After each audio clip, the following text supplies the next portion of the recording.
directamente entre sí. Luego escribiremos la introducción y posteriormente de la introducción escribiremos la discusión, ¿sí? Entonces, ya van a ver el por qué les presento esto. Como les decía, tiene una lógica en la que si a ustedes les gusta esta manera, pues pueden utilizarla. Caso contrario, cada uno de nosotros pues puede escribirla como nosotros deseamos, ¿sí? Al final, el resumen y el título, ¿de acuerdo? La bibliografía, creo que soy muy repetitivo en esto. Debemos revisar muy bien la bibliografía que contenga absolutamente todos sus campos.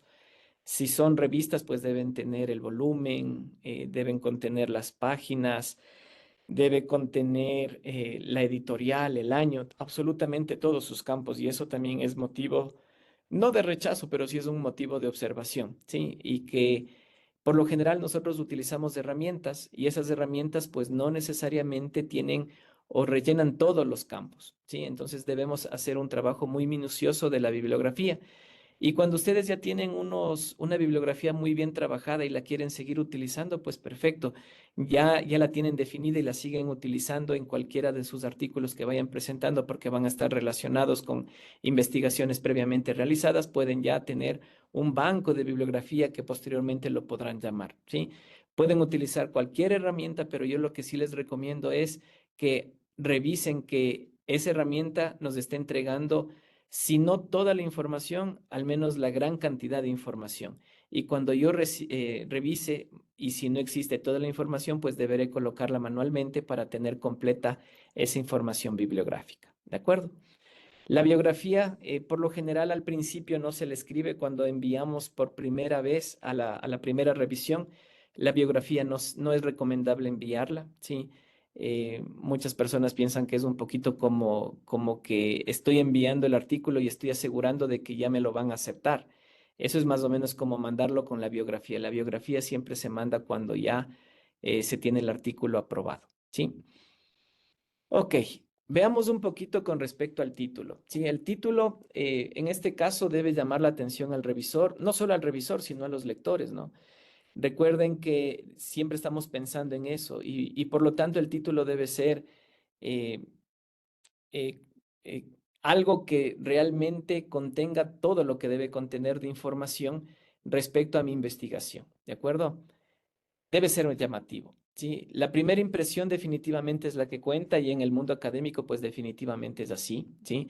Si nosotros tenemos un título desordenado, pues más o menos es como tener una apariencia como la de la figura que les presento y en definitiva nosotros más bien queremos tener una apariencia como la que tiene ahí, que sería un título muy claro, ¿de acuerdo?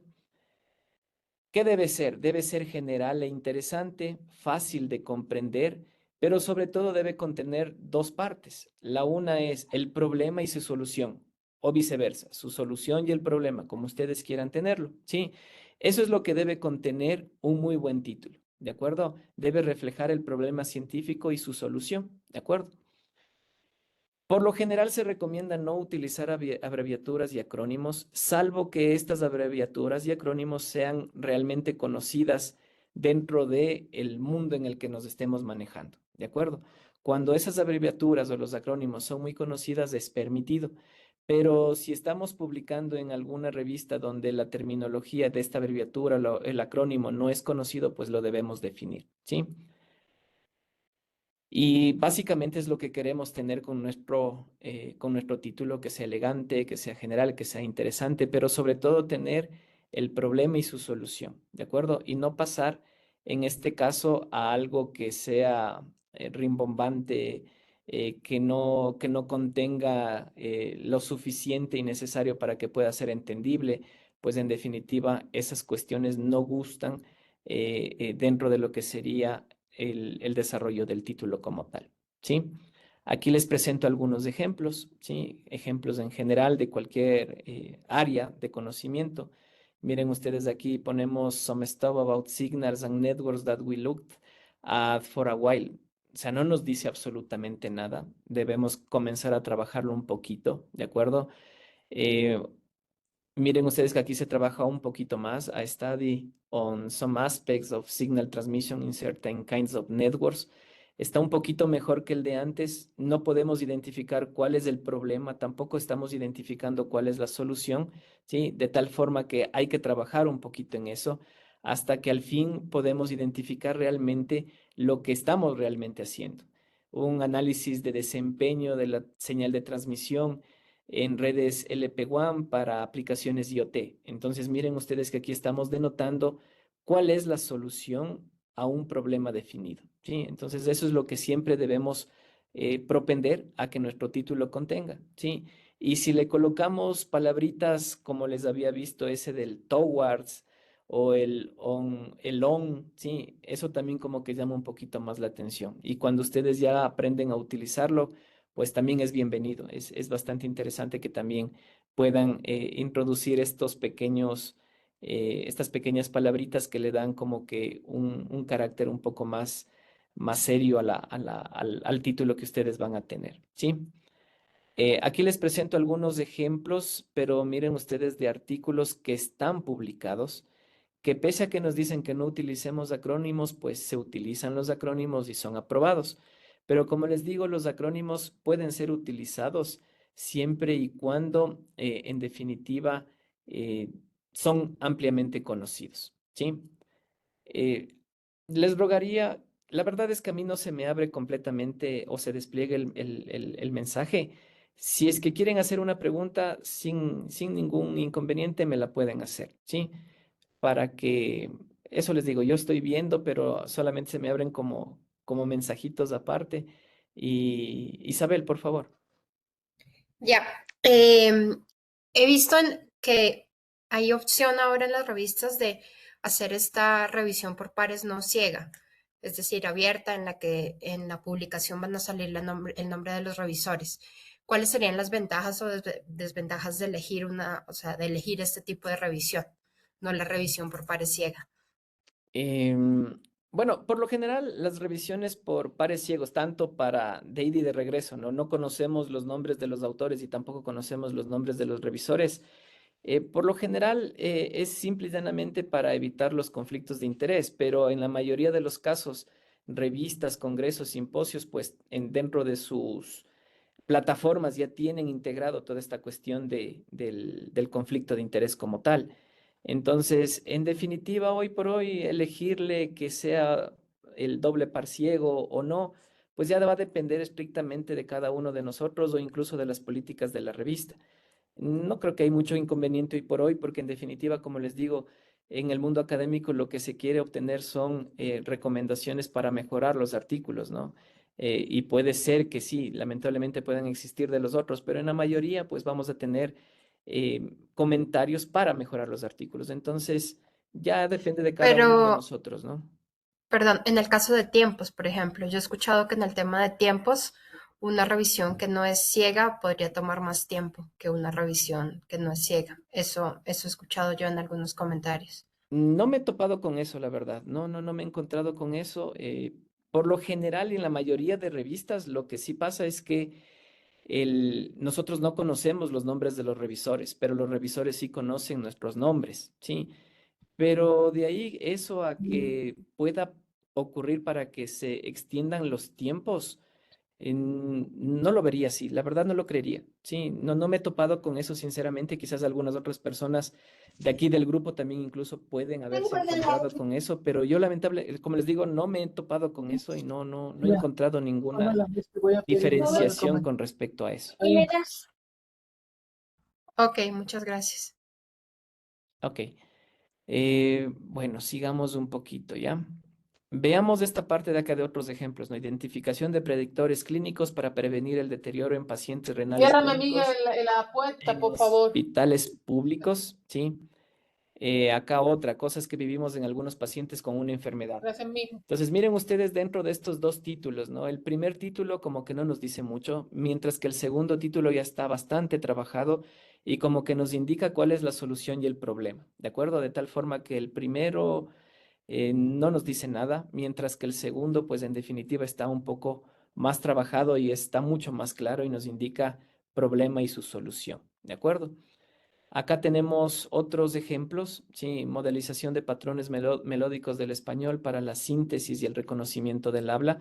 Miren ustedes, tenemos la solución y el problema.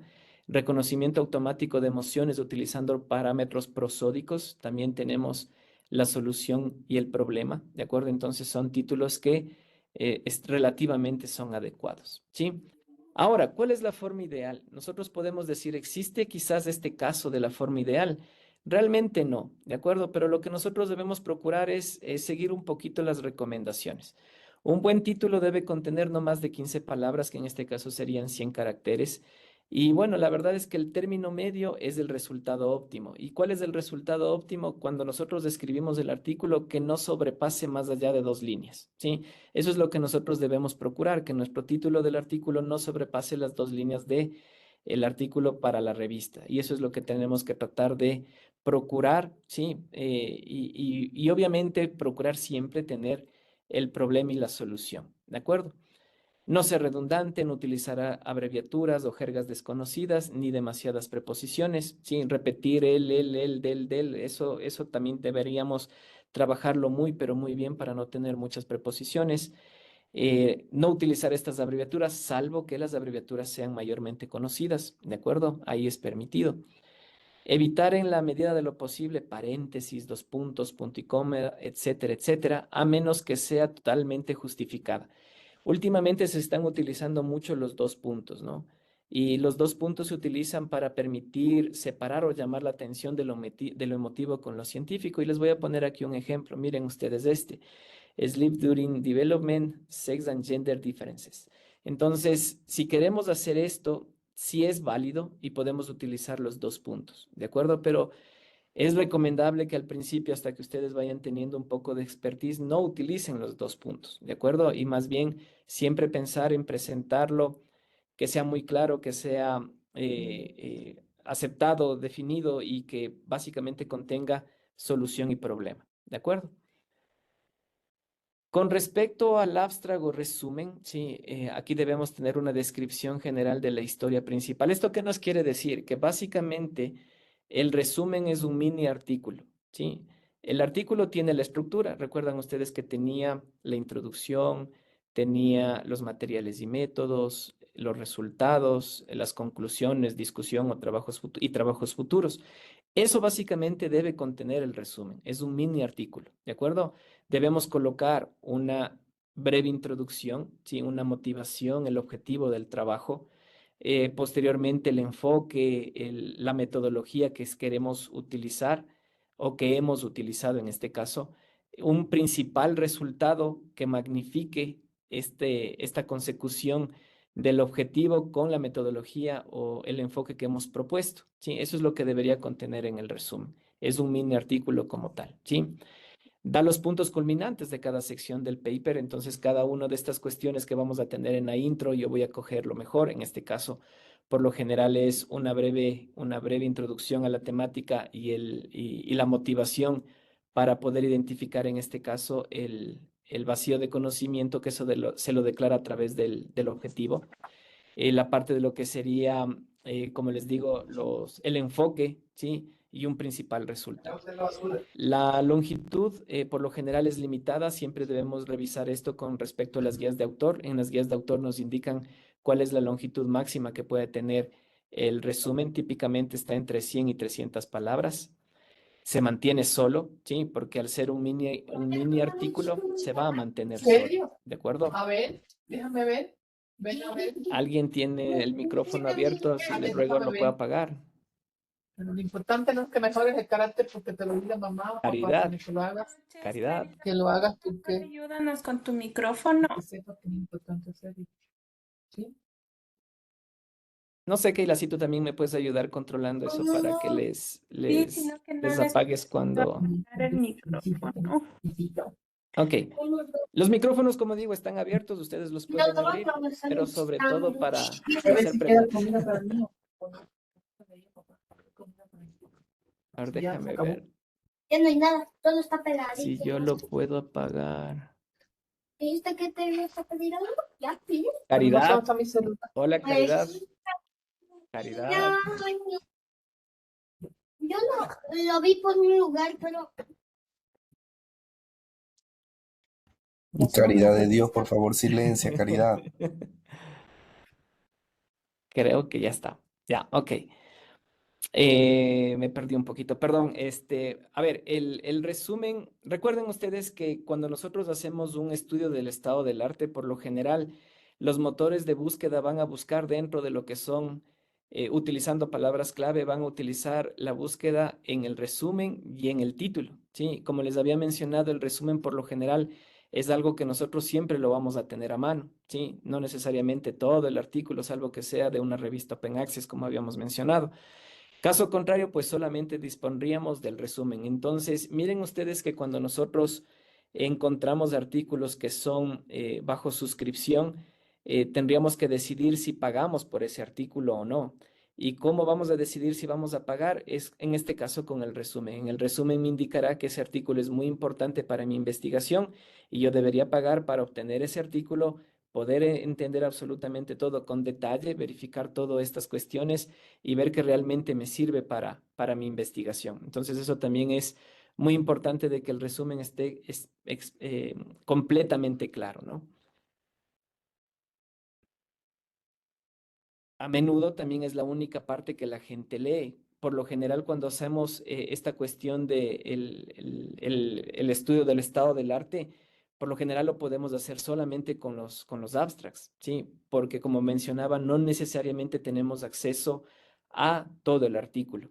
Podemos tener acceso a todo el artículo cuando por suscripción nuestras universidades tienen las suscripciones de esos artículos y podemos descargarnos y bueno, hoy por hoy también se puede ir por otro lado, pero no es recomendable, no es ético, pero en definitiva existen otros caminos, ¿no? Y como había mencionado, pues es un mini paper, ¿sí? En el resumen que debe tener, debe ir una introducción, el knowledge gap, que en este caso sería el vacío de conocimiento, el enfoque o el método y un principal resultado, pensando en el por qué, qué, cómo y para quién, ¿sí? Eso es lo que debe contener dentro de lo que sería el resumen.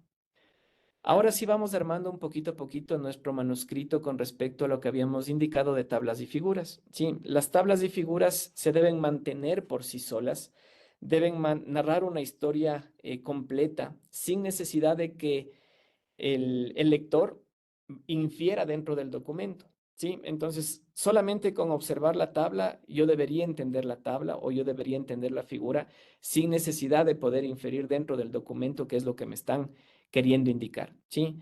Esa también es una buena táctica de una buena escritura científica, de una buena escritura académica. ¿De acuerdo?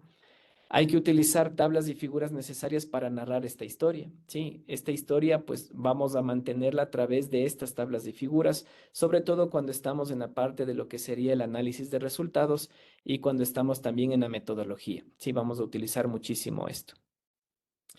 No debemos utilizar tablas y figuras que presenten los mismos datos. Debemos decidir cuál de las dos será la mejor. Y por lo general, nosotros siempre vamos a hacer tablas y luego figuras y ahí vamos a tomar la decisión de cuál de las dos utilizar, pero no debemos utilizar ambas, ¿de acuerdo? Con respecto a los versos entre tablas y figuras, tenemos las figuras, tienen un impacto visual, podemos encontrar patrones, tendencias, narran brevemente una historia, narran toda la historia y resaltan también los resultados particulares, mientras que las tablas dan valores precisos y muestran algunos valores o variables. En función de esto, pues es lo que nosotros tenemos que definir si lo hacemos a través de una figura o lo hacemos a través de una tabla. ¿De acuerdo? En el título de la tabla debemos identificar de qué es esta tabla, ¿no? De qué es lo que quiere hablar la tabla y debe ser bastante claro, ¿sí? Por lo general, cuando nosotros tenemos la utilización de una tabla, debemos identificar filas, debemos identificar columnas y debemos dejarlas completamente claras y ayudándonos con un buen título, pues podemos hacer que esta tabla se mantenga por sí sola y los lectores no tengan que leer el artículo o inferir la parte en la que se relaciona con respecto a la tabla. Vamos a utilizar términos en el título, en las cabeceras, en las columnas y en el texto del paper de la misma forma, deben ser exactamente los mismos, ¿sí? Y eso también debemos procurar a que la nomenclatura que nosotros elijamos la vamos a mantener durante todo nuestro artículo, ¿de acuerdo? Eso también debemos ser muy cuidadosos. Vamos a mantenerlo en la medida de lo posible que sea breve, ¿de acuerdo? Hay veces en que algunos revisores nos piden que describamos eh, a la tabla dentro de lo que sería el título. Entonces, si nosotros hemos sido y lo hemos mantenido breve, ¿sí? Y nos dan una observación de que le describamos más, pues no hay problema, le hacemos caso al revisor y lo describimos más, ¿de acuerdo? Como les había mencionado, pues no nos vamos a poner a discutir con revisores ni con los editores, ¿sí? Aquí tienen algunos ejemplos, miren ustedes que las tablas y con sus títulos pues nos ayudan a identificar claramente a qué se refiere esa tabla y de mantenerla por sí sola, ¿sí? Y aquí están algunos ejemplos en los cuales se muestran valores precisos, valores exactos, que son muy útiles en este caso de utilizar tablas como tal, ¿sí? También se pueden utilizar notas al pie de las tablas, utilizar símbolos para identificar estas notas al pie, ¿sí? Debemos utilizar de acuerdo a las guías del autor. En los journals, en los congresos, pues ahí nos van a indicar si podemos utilizar este tipo de símbolos y qué símbolos podemos utilizar, ¿sí? Los podemos utilizar para explicar diferencias de estadísticas significantes, por ejemplo, ¿sí? Entonces, con un asterisco indicamos que un test de ANOVA ha sido realizada con una determinada probabilidad, ¿sí? Menor a un 0.01, cosas así. Entonces lo vamos a utilizar de esa forma para que expliquemos con mayor precisión lo que la tabla nos quisiese indicar, ¿sí?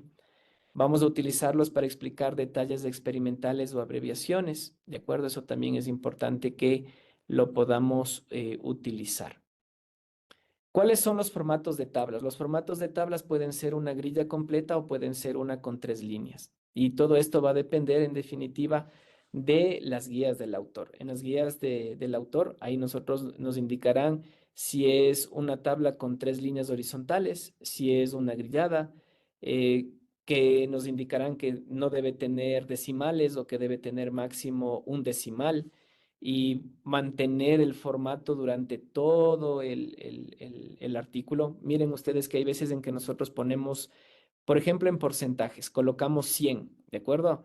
Y más abajo colocamos 95.3. Entonces ahí o tenemos que decidir si lo dejamos como 100 y 95 o utilizamos decimales. Y en el 100 deberíamos colocar lamentablemente 100,00 y abajo 95.33. Entonces hay esas cuestiones que sí deben estar muy esclarecidas dentro de lo que es las guías del autor para que nosotros no tengamos inconvenientes con eso. Entonces, lo que nosotros tomemos como decisión está bien, pero lo debemos mantener siempre. Dar las unidades, omitir columnas innecesarias es bastante interesante. Aquí les pongo algunos ejemplos. Miren ustedes, este sería una tabla en la que tenemos 3 líneas horizontales.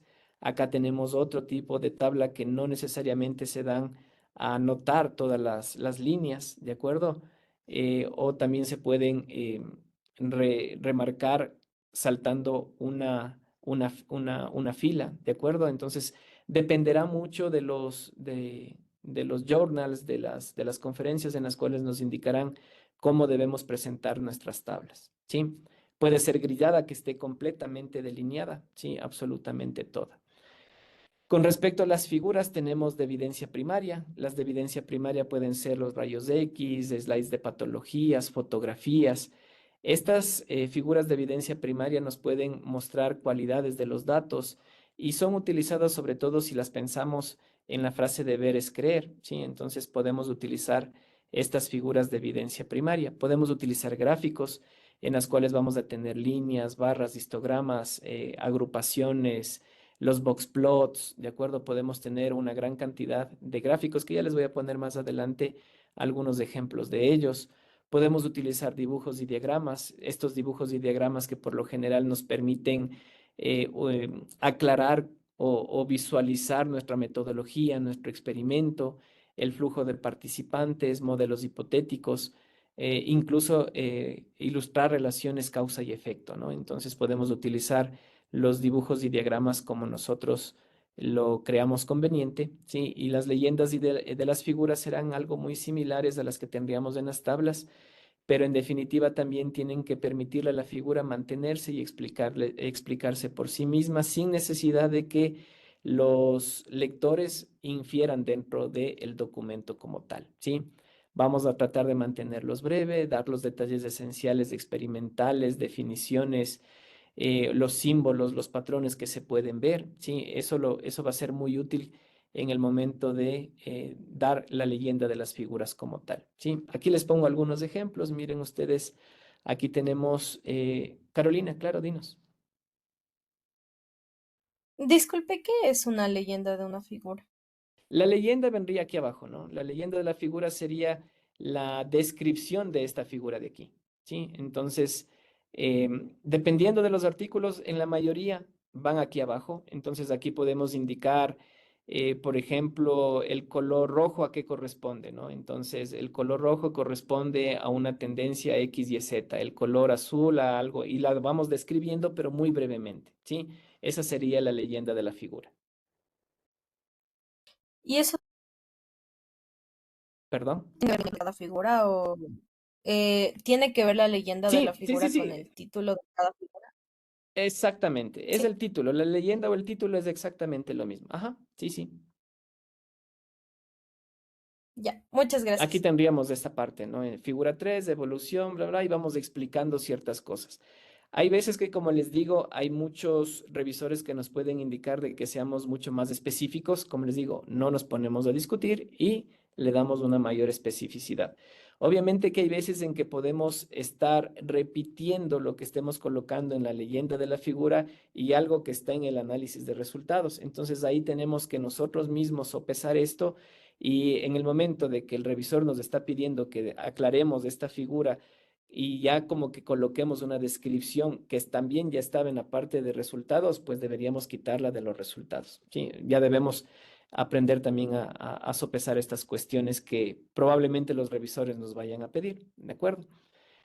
¿Qué más? Podemos hacer también una explicación de los paneles. Miren ustedes, podemos tener varias figuras y cada una de ellas, pues mantenerlas en subfiguras o paneles y también tenemos que describirlas y eso lo colocaríamos aquí en la leyenda, ¿no? Entonces, cada una de ellas me representará tal cuestión, B cuestión, C cuestión, D cuestión, ¿sí? ¿Qué más? Información estadística también nos puede permitir tener pruebas usadas, miren ustedes tendencias, ya podemos encontrar patrones, ¿sí?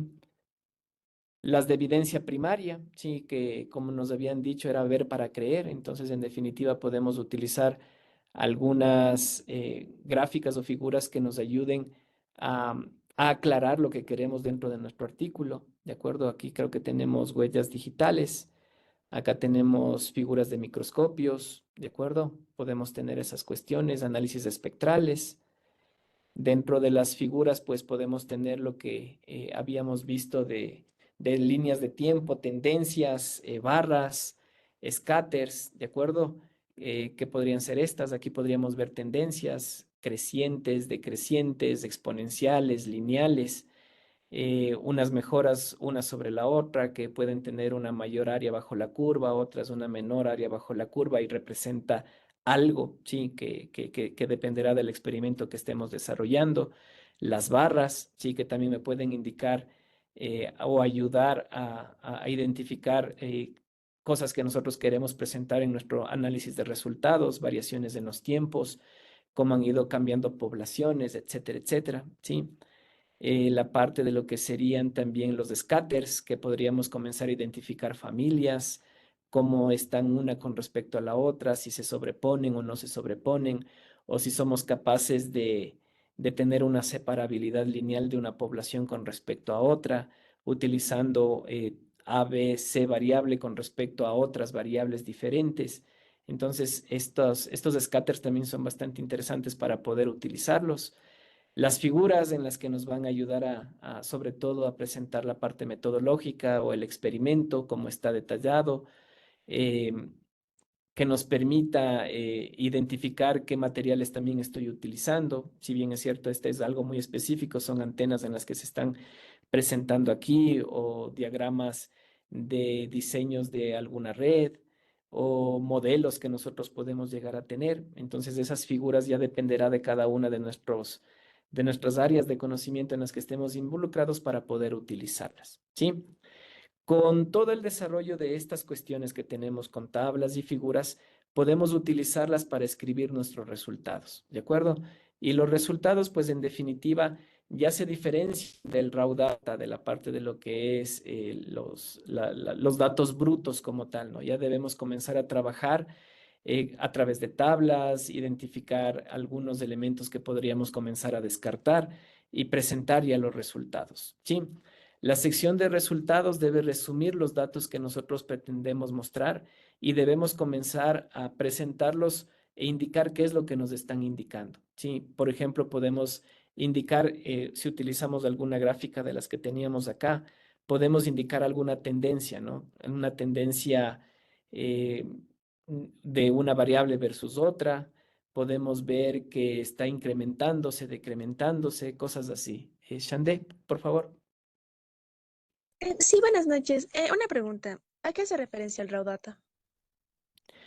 Por lo general, cuando nosotros hacemos algún tipo de experimento y nosotros comenzamos a tener variables, pensemos en un experimento cualesquiera que tengamos, nosotros podemos llegar a tener un montón de información y esa información debemos comenzar a trabajarla, a procesarla, a hacer algún análisis estadístico básico, complicado, difícil.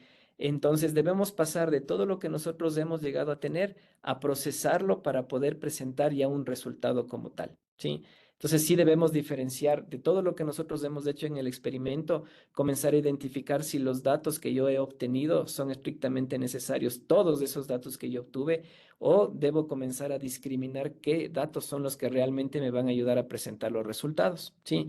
Hay veces en que nuestro experimento no fue muy útil obtener una métrica o una variable, me salió constante y no me dice absolutamente nada, entonces esa la descarto y puedo comenzar a utilizar quizás otra variable que sí comenzó a variar en función del experimento que yo planteé. Entonces, esa es la diferencia entre lo que sería los datos brutos con respecto a los datos que sí nos van a permitir escribir los resultados. ¿Sí? ¿Sí está claro más o menos? Sí, está claro. Muchas gracias. Ok. Ok, entonces, tips para escribir los resultados. Podemos escribirlos en subsecciones de ser necesario si es que nuestro experimento que nosotros hemos tenido en mente y lo hemos llevado a cabo y nos permite tener varias secciones, pues lo podemos presentar en subsecciones. Caso contrario, no. ¿De acuerdo?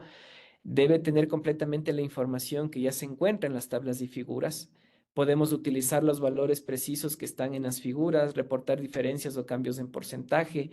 Entonces, aquí vamos a utilizar todo lo que nosotros hemos trabajado en tablas y figuras para poder escribir, ¿sí? Vamos a escribir, vamos a ayudarnos de tablas y figuras para describirlas a ellas y a través de esa descripción comenzar a identificar observaciones frente a los resultados que estamos obteniendo, ¿de acuerdo? Entonces, no necesariamente vamos a hacer una crítica todavía, ¿sí? Aquí no se hace una crítica, aquí simple y llanamente se hace una descripción de lo que estamos obteniendo a través de tablas y figuras del análisis que estemos realizando, ¿sí?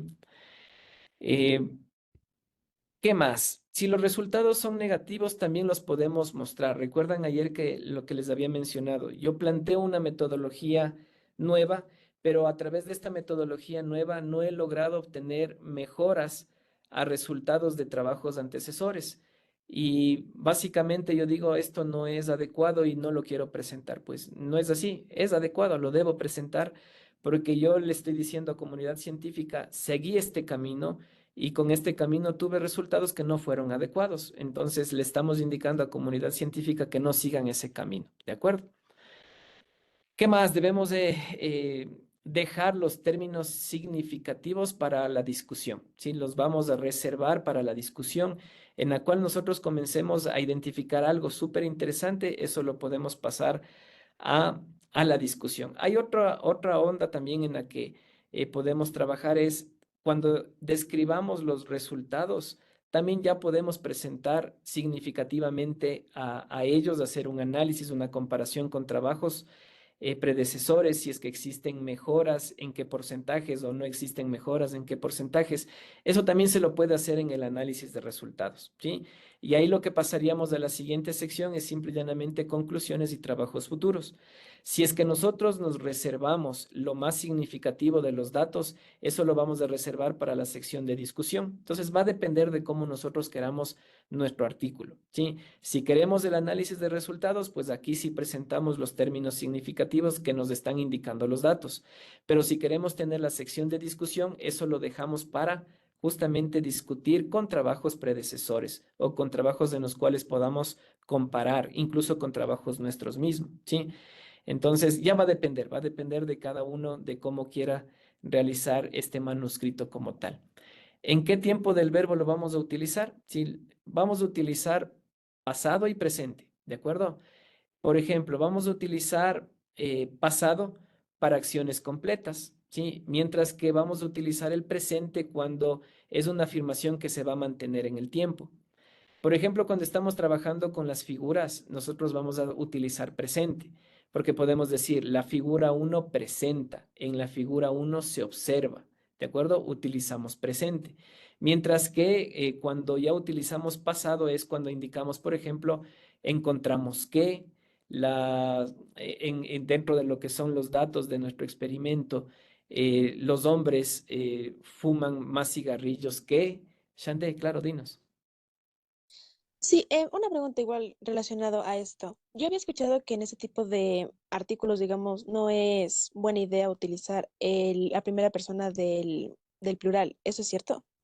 Ok, ya lo vamos a indicar eso también, ¿ya? Después del verbo utilizar, tenemos la parte de lo que es hablar en primera o tercera persona, ¿sí? Ok, entonces, miren ustedes que podemos utilizar estas dos tiempos del verbo, pasado o presente, ¿sí? El pasado cuando son acciones completadas o el presente cuando se van a mantener y continuar siendo verdad durante todo el trayecto de lo que van a leer en nuestro artículo, ¿sí? Con respecto a la persona en la que debemos escribir, la verdad es que se recomienda mucho utilizar la voz activa. Y al utilizar la voz activa, pues ya debemos utilizar el nosotros, ¿sí? Porque en general, en la parte de la escritura académica, el nosotros es que nosotros nos estamos haciendo cargo y responsables de lo que estamos indicando, ¿sí? ¿Y quiénes somos nosotros? Pues todas las personas que están siendo parte de la escritura del artículo. Entonces, es muy recomendable utilizar voz activa, ¿de acuerdo? Sí, entonces, eso es justamente lo que nos dicen aquí. En el español, por lo general, nos indicaban que solo utilicemos tercera persona, pero eso también se ha modificado. En el español, hoy por hoy, también nos indican que ya utilicemos esta voz activa, que los autores del artículo se hacen responsables de lo que se está escribiendo a través del uso de la voz activa. ¿Sí? Entonces, Shandé, esta sería una recomendación que yo les puedo realizar. Es que sí, podemos utilizar la voz activa porque nos estamos haciendo responsables de lo que estamos describiendo en el artículo. ¿Sí? Es más vívido, se puede hablar de sus experimentos, ¿de acuerdo? Alguien tiene que hacerse responsable de lo obtenido, ¿de acuerdo? Con respecto a los materiales y métodos, miren ustedes que los materiales y métodos están relacionados directamente con los resultados. Por ello es que se recomienda escribir. Una vez que tengamos figuras, hemos procesado los datos, ya tenemos tablas, figuras, escribimos los resultados y posteriormente escribimos los materiales y los métodos, ¿sí? ¿Por qué? Porque es algo que lo tenemos presente, lo tenemos muy claro, lo tenemos muy presente y con el análisis o con la presentación de los resultados aún más, ¿sí? Dentro de lo que son materiales y métodos dan una visión en conjunto de lo que fue hecho. Aquí, pues en definitiva, nosotros debemos ser capaces de escribirlo como que si fuera una receta, ¿sí? Prácticamente nosotros debemos dar absolutamente todos los pasos para que cualquier persona que obtenga este artículo, si replica nuestro estudio, debe obtener los mismos resultados, ¿sí? Entonces, sí, debemos dejarlo como que si fuera una receta. Y recuerden ayer que nosotros también indicamos que si nos encontramos con un artículo en el cual seguimos esa metodología y no obtenemos esos resultados, podríamos incluso escribir una carta al editor, ¿sí? Una carta al editor en la que indicamos de que hemos seguido, pero no estamos obteniendo lo mismo, ¿sí? Y hemos repetido muchas veces y nos aseguramos de que hemos repetido muchas veces el experimento y no se obtiene lo que nos indican ahí. Entonces le decimos al editor, ponte atento con respecto a esto y, no sé, pídeles a los autores, incluso puede pedir de que hagan una aclaración con respecto a eso. También podríamos escribirle al editor indicando de que no, la metodología no está completamente clara, ¿sí? Que no, yo estoy tratando de replicar paso a paso, pero falta algo adicional que probablemente los autores omitieron y yo puedo escribirle al editor para que les solicite en este caso, unas correcciones, una enmienda al artículo para que podamos obtener toda esa información, ¿sí? Entonces, esos casos también pueden existir. Y eso cuando nosotros mandamos a revisión, puede existir o que encontremos algún revisor que sea tan experto en lo que estamos haciendo que él simple y llanamente, siguiendo el artículo que está leyendo, pueda replicarlo y debería obtener lo mismo, ¿de acuerdo? Eh, el objetivo dentro de lo que son los materiales y métodos es entregar información completa. Y en este caso, como les había mencionado al principio, nosotros tenemos que pensar en nuestros lectores. Por lo tanto, aquí debemos pensar en hacerle la vida más fácil al lector, ¿sí?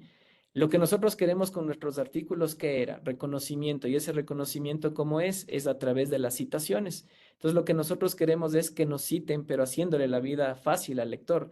No queremos que nos citen haciéndonos, en ese caso, una observación o una discusión con los resultados que están obteniendo en sus experimentos y pueden echarle abajo a nuestro artículo. Entonces, en definitiva, lo que debemos pensar es hacerle la vida más fácil al lector, ¿sí? Tenía un mensaje, no sé si alguien quería decirme algo.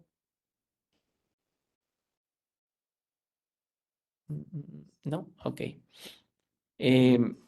¿Qué más? Podemos emplear pequeñas secciones con subcabeceras. Recuerdan que en la parte de lo que era la escritura de los resultados, también podríamos hacerlo con subsecciones. Eso obedece a esto, ¿no? A que dentro de lo que sería la metodología también yo podría tener eso, ¿sí? Entonces, en función de eso, podría presentarlo. Podemos citar una referencia para los métodos comunes. Cuando ya son métodos muy conocidos, lo que podemos hacer es explicarlo en una línea, ¿de acuerdo? Muy brevemente. Y posteriormente le podemos colocar para mayores detalles, referirse a la cita número tal, ¿sí? O para que el lector conozca de que este método es ampliamente conocido, es muy común y simple y llanamente nosotros solamente lo estamos utilizando, indicamos qué es, pero para mayor información, refiérase al artículo en donde se está utilizando ese método y lo han definido sobre todo, ¿sí? De ser posible, también vamos a emplear diagramas de flujo o tablas para poder presentar la metodología, ¿sí? Hoy por hoy están o son muy típicos los diagramas de tubo, los pipeline y esas cuestiones para poder presentar la metodología, ¿sí? Eso también hoy por hoy es una corriente que se está utilizando mucho. Dentro de lo que es materiales y métodos, si es que queremos, aquí podríamos utilizar voz pasiva, ¿de acuerdo? También Argot es permitido en esta sección, pero como les digo, ya mi recomendación sería utilizar voz activa en todo el documento sin ningún inconveniente. Pero si ustedes quieren utilizar voz pasiva en los materiales y métodos, se lo puede hacer sin ningún problema, ¿sí? Dentro de lo que es la metodología debemos pensar en el quién, en el qué, en el cuándo, el dónde, el cómo, el por qué. ¿Quién vendría a ser quien mantiene, por ejemplo, los registros, revisa los datos, recolecta especímenes? ¿Quién realiza el análisis estadístico? ¿Quién provee los fondos? ¿Qué métodos e instrumentos fueron utilizados con respecto a materiales? Podría ser aquí sin ningún problema. ¿Qué tipo de estudio fue hecho? ¿Qué protocolo fue seguido? ¿Qué software estadístico fue utilizado? ¿Cuándo los datos fueron recolectados? ¿Cuándo fue realizado el análisis? ¿Cuándo se inició el estudio? ¿Cuándo finalizó el estudio? ¿De acuerdo? El dónde mantenemos los registros, dónde fueron los datos analizados, dónde fueron los datos obtenidos, dónde fue desarrollado el estudio, cómo fueron recolectadas las muestras, cómo han sido almacenadas y procesadas las muestras, cómo son reportados los datos, el por qué fue elegido un determinado método de análisis, un experimento que fue realizado previamente, Esto es bastante interesante. Nosotros siempre, Belkix, solamente termino estito para poder escucharte. El por qué es muy importante mantenerlo y sobre todo justificarlo con citaciones. Nosotros cuando desarrollamos el estado del arte, vamos a encontrar muchos trabajos que nos van a permitir justificar el por qué utilizamos X o Y cosa, ¿de acuerdo? Y eso nos podemos soportar con referencias de artículos que nosotros ya los hemos o los tenemos considerados, ¿de acuerdo? Claro, Belkix, perdón si es que pronuncio mal tu nombre, por favor, ¿Qué dime. tal? Buenas noches. Belkix. Sí, Belkix. tengo una consulta. Bueno, me pasó una vez en una revisión que, bueno, fue hace muchos años atrás, que me hacían como que dar a entender que ciertas cosas las escribía activas y otras cosas pasivas. Y no sé si en el tema de revisión puede caer en lo mismo, de que ciertas cosas están activas o todo el documento se escribe activo o todo es pasivo. Entonces, un poquito de explicación ahí, por fin. Claro, o sea, mi recomendación en general es utilizar voz activa, ¿sí? Utilicen ya voz activa en absolutamente todo el documento. Formalmente, dentro de lo que es la escritura de los artículos, nos indican que esta parte, esta sección exclusivamente, la parte de lo que son resultados, podríamos escribirlo con voz pasiva, ¿sí? Pero en definitiva, yo creo que lo escribimos todo el documento en voz activa sin ningún problema. Pero aquí, como digo, sí se nos permite utilizar también la voz pasiva en esta sección en particular, ¿sí? Entonces, y la otra es si es que la persona o el revisor que nos indica algo, pues simple y llanamente nosotros, como les digo, hacemos caso al revisor. No nos vamos a poner a discutir que yo escuché esto en tal conferencia, que esto yo lo aprendí en un curso. No nos vamos a poner a discutir y simple y llanamente le damos la razón y lo mejoramos acorde a lo que las observaciones nos den. Donde podemos llegar a tener un problema es cuando los dos revisores se contradicen. Si los dos revisores se contradicen, ahí sí tenemos un problema y le dejamos en este caso que decida el editor, ¿de acuerdo? Entonces, lo que le vamos a escribir al editor es, ok, el revisor 1 me dice tal cosa y el revisor me dice tal otra cosa, se contraponen estas dos revisiones, de tal forma que nosotros hemos decidido hacerlo de esta forma, ¿sí? Para que el editor tenga conocimiento de que las dos revisiones se están contraponiendo, pero nosotros hemos tomado una decisión para que el editor tome la decisión final y nos diga, ok, acepto lo que tú has decidido, o automáticamente digo, no, por favor, el editor nos puede decir, por favor, cámbialo todo a la otra decisión que debiste haber tomado, ¿sí? Pero en definitiva, como les digo, no debemos ponernos a discutir con los revisores, a los revisores les hacemos caso y cuando existen contraposición de revisiones, pues tenemos que tomar alguna decisión, escribirle al editor e indicarle que hemos tomado una decisión debido a que las revisiones se contraponen, ¿sí? Esa sería una recomendación que yo les daría. Ok, aquí tenemos algunos ejemplos de la escritura de la parte de lo que serían los materiales y los métodos, y también con ejemplos de escritura con subsecciones, ¿sí? Que se podrían utilizar.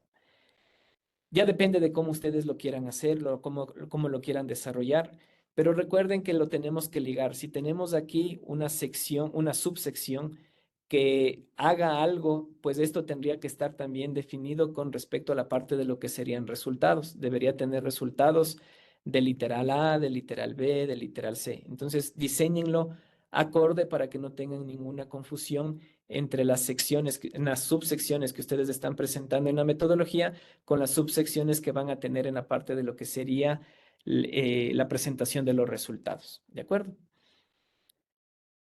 ¿Qué más? Bueno, aquí tenemos un ejemplo de cómo referenciar un método usado comúnmente. Como les decía, lo que nosotros podemos hacer es explicar brevemente de qué se trata ese método y para los lectores le podemos indicar que si quiere mayor información de esta metodología, pues puede encontrarlo en una citación que nosotros la vamos a presentar, ¿sí? Entonces podemos hacerlo de esta forma y con eso referenciamos métodos comúnmente utilizados sin necesidad de tener que replicar o escribir absolutamente todo el método, ¿sí? Dentro de nuestro artículo. Peor aún cuando tenemos limitación de hojas, ¿sí? Esta es una buena táctica para cuando queremos ahorrarnos espacio. Si hemos identificado de que es un método comúnmente utilizado, lo referenciamos, explicamos muy brevemente qué es, le indicamos que si quiere mayores detalles, pues vaya a el artículo tal y está referenciado y listo, sin ningún inconveniente, pues lo podemos hacer, ¿de acuerdo? ¿Qué más? Utilice diagramas de flujo, utilice diagramas de bloque, ¿sí? Flujogramas. Eso nos va a ayudar a solventar cualquier problemática que tendríamos dentro de la escritura de esta sección. La forma verbal, por lo general, se recomienda que se coloque en pasado, ¿sí? Entonces aquí lo vamos a dejar en esta forma verbal, ¿de acuerdo? Aquí tenemos algún ejemplo en el We Measured. Use el presente para describir cómo los datos son presentados en el artículo. Recuerden que nosotros, si es que utilizamos alguna figura o alguna tabla, ahí deberíamos describirla en presente porque esa figura o tabla se va a mantener dentro del artículo, ¿sí? Entonces, también podemos presentarlo en presente, ¿sí?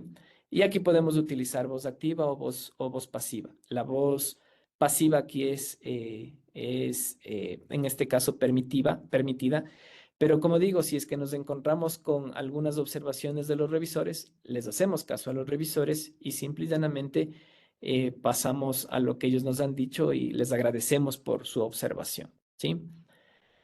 Luego les recomiendo escribir la introducción, ¿sí? ¿Cuál es el formato de la introducción? Pues en definitiva, yo les puse así porque así me enseñaron, ¿no? Que la introducción es la más sencillo de escribir, pero para mí, sinceramente, se me complica bastante porque nosotros tenemos que definir por dónde empezar. Entonces, en la parte de lo que es la introducción, podemos empezar con algo muy macro o reducirlo a un poco más específico con respecto a la temática que yo quiero presentar.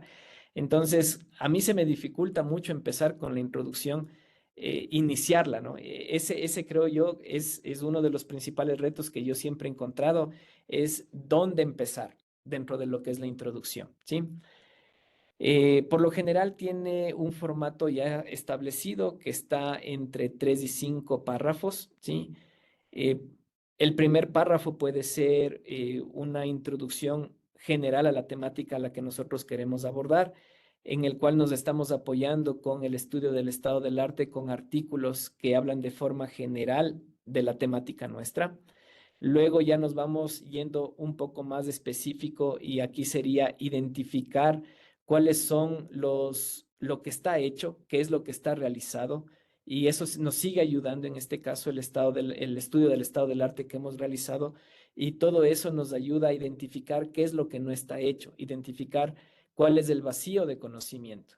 Y nosotros denotamos o declaramos el vacío de conocimiento al cual le queremos apuntar es declarando el objetivo. Por lo tanto, en el tercer párrafo podría ir el objetivo como tal, ¿sí? Declaramos el objetivo y posteriormente a eso indicamos cómo queremos afrontar ese objetivo, cómo queremos resolver ese objetivo a través del enfoque, a través de la metodología. Pero aquí la debemos describir muy general.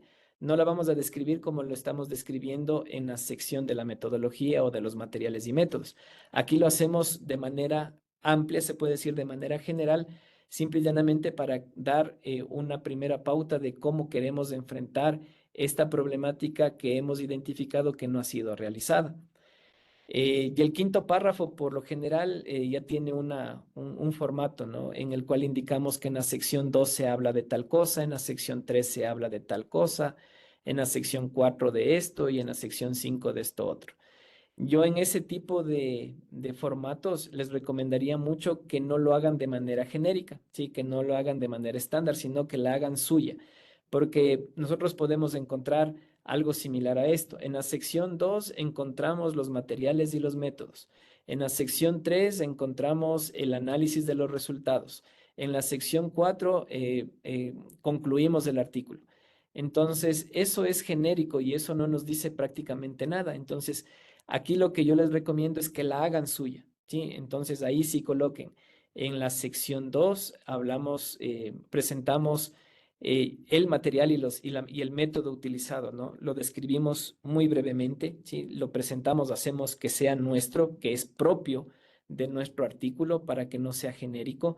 En los resultados presentamos tales cuestiones y presentamos alguna cuestión que sea muy representativa para nuestro artículo como tal, ¿sí? Entonces, eso sí les recomiendo mucho utilizar y no lo coloquen solamente de manera genérica en la sección 2 tal cosa, en la 3 tal cosa, en la 4 tal cosa, sino que seamos un poquito más específicos, que lo hagamos algo nuestro, que no sea válido para cualquier artículo, sino que es válido para mi artículo como tal, ¿sí?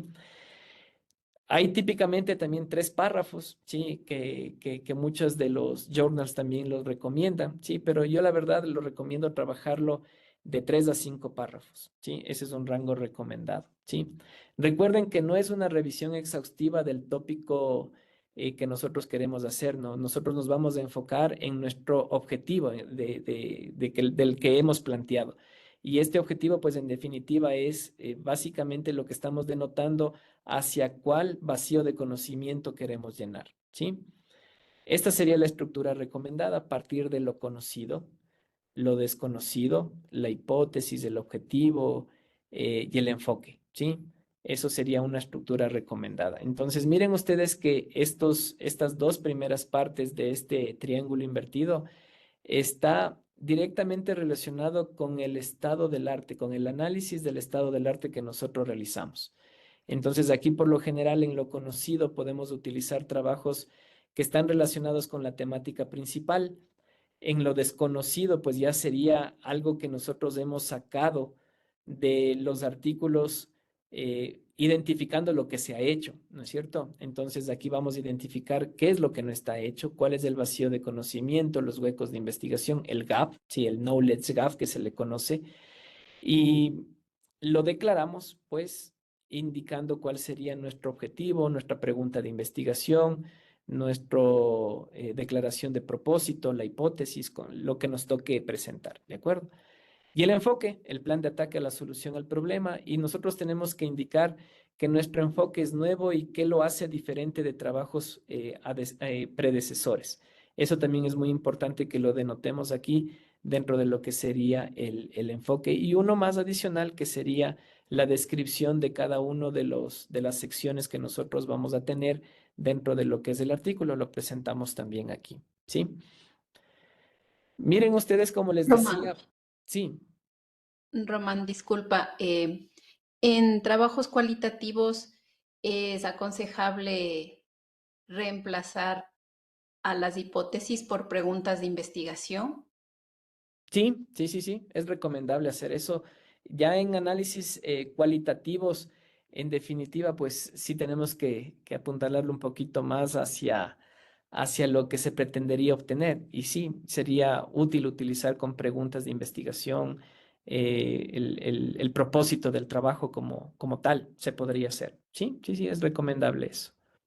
Muchas gracias. Eh, para hacer el estado del arte, miren ustedes que tenemos algunas herramientas. En este caso tenemos esta del Research Rabbit.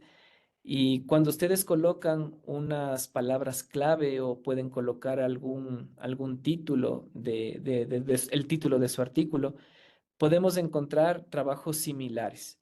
Y el momento en que encontramos estos trabajos similares nos pueden permitir llegar a identificar justamente todo lo que necesitemos para motivar nuestro trabajo, para identificar los vacíos de conocimiento y para justificar nuestro objetivo de investigación, nuestra pregunta de investigación, la hipótesis, dependiendo del tipo de investigación que estén desarrollando. ¿Sí? Entonces, este tipo de herramientas es útil, ¿no? Aquí podemos utilizarla en general para cualquier tipo de investigación, ¿sí? Aquí no solamente es para algo técnico, sino para cualquier tipo de investigación.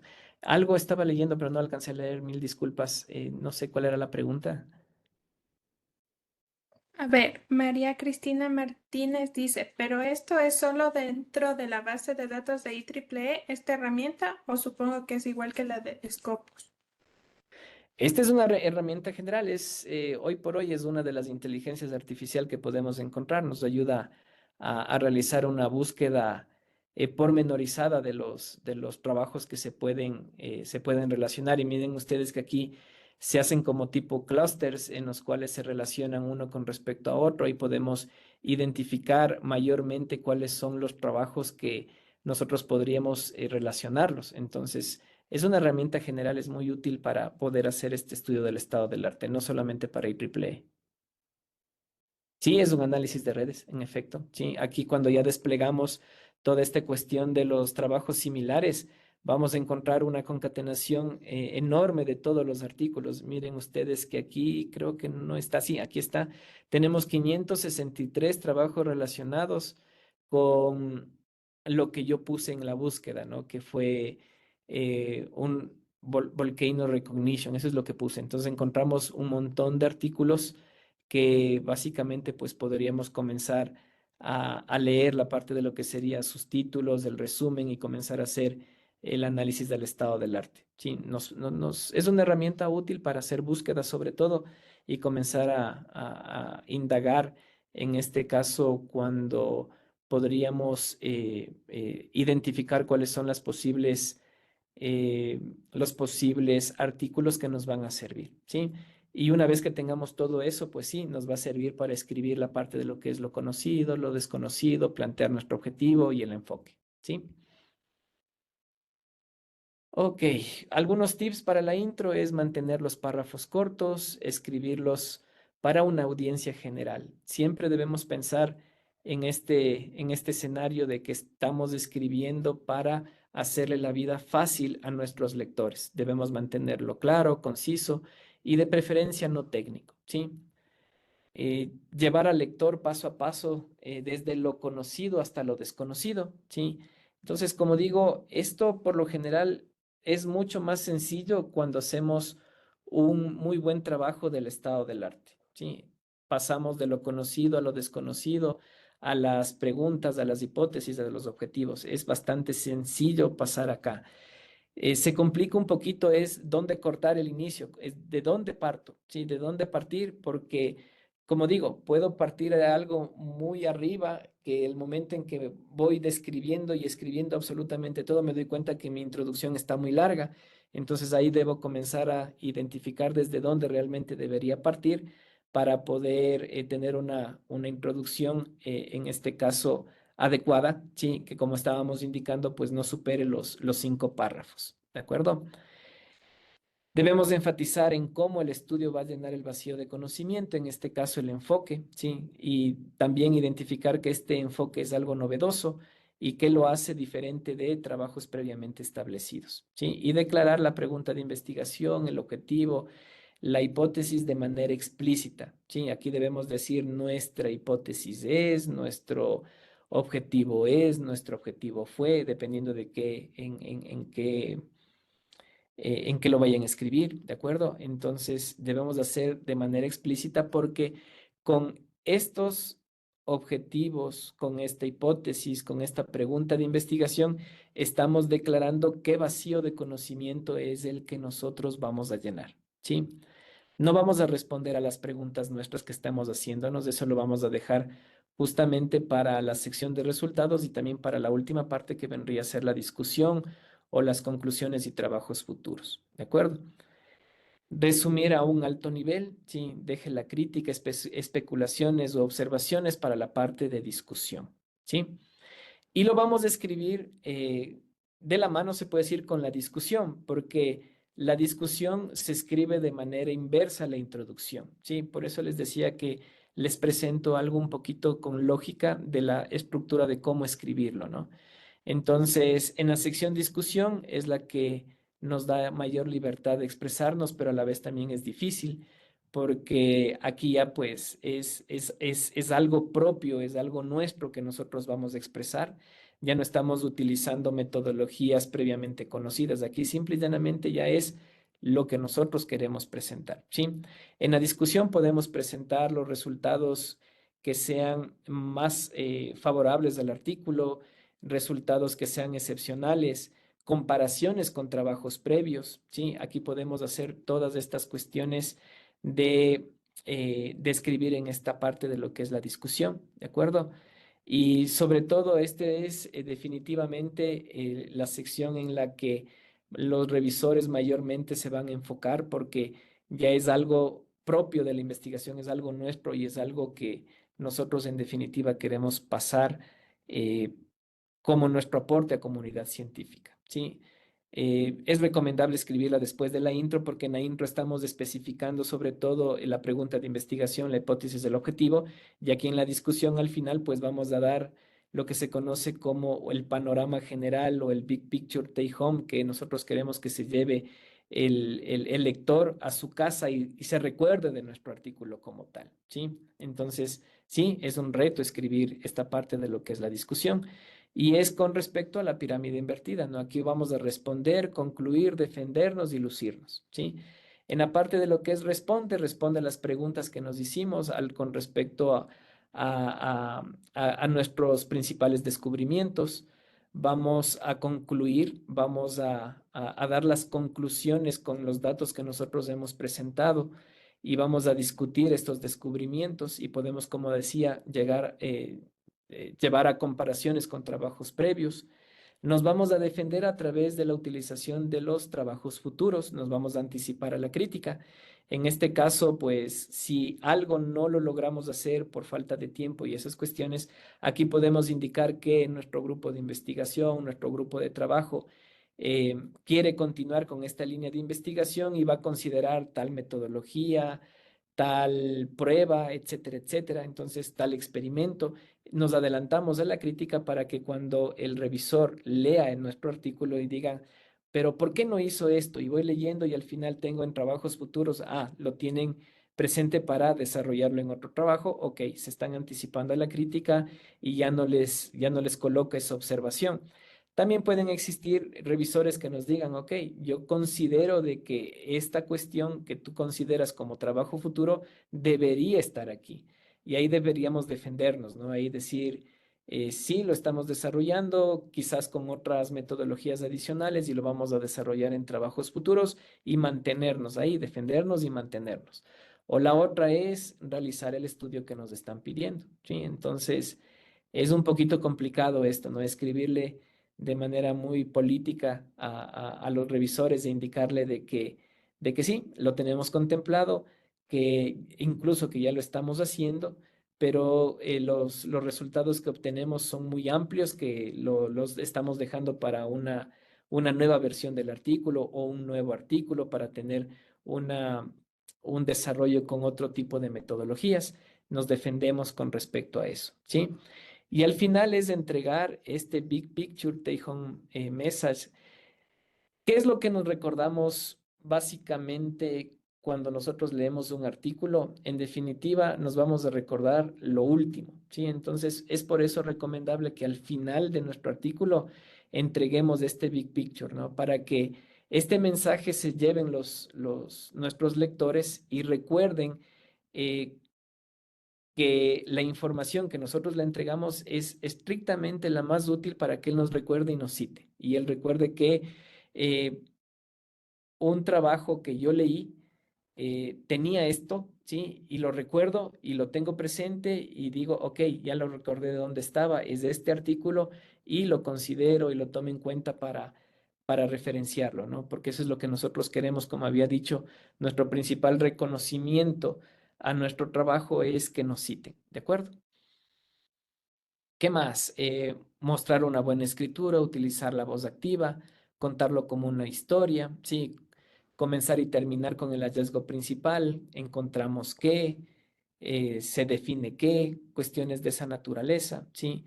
Tampoco hay que ir a repetir nuevamente los datos que nosotros presentamos en el análisis o en la presentación de los resultados como tal, sino más bien expresar lo que más el resultado más trascendental que tenemos de nuestra investigación, ¿sí? No es necesario repetir todo lo que hemos tenido en resultados, sino más bien repetir el que sea mayormente llamativo, el que digamos nosotros es el excepcional y por lo tanto tenemos que repetirlo y darlo a conocer nuevamente porque queremos que justamente recuerden esta información de nuestro artículo como tal, ¿sí? ¿Qué más? Debemos tratar de que nuestro mensaje sea claro, que sea coherente y que el mensaje, pues en definitiva, sea recordado por nuestros lectores como tal, ¿sí? Con respecto a la parte de lo que es la biografía, ¿sí? Aquí lo que tenemos que tratar de hacer es mostrar cómo nos quieren ver. Román, disculpa, ¿cuáles Claro, serían algunas limitaciones limitaciones con respecto. de la investigación? Antes dijiste en la anterior diapositiva, Ajá. decía que centrarse en las limitaciones que importan, no en las limitaciones genéricas. ¿Podrías ampliar un poquito eso, por favor? Ok, en definitiva, como estábamos mencionando con respecto a nuestro trabajo va a tener, eh, ¿cómo se puede decir? Un campo de acción. Y dentro de ese campo de acción nosotros debemos conocer qué limitaciones tiene nuestro trabajo como tal. Porque si nosotros conocemos estas limitaciones, nosotros podemos expresar que todavía nos falta algo más por realizar, ¿sí?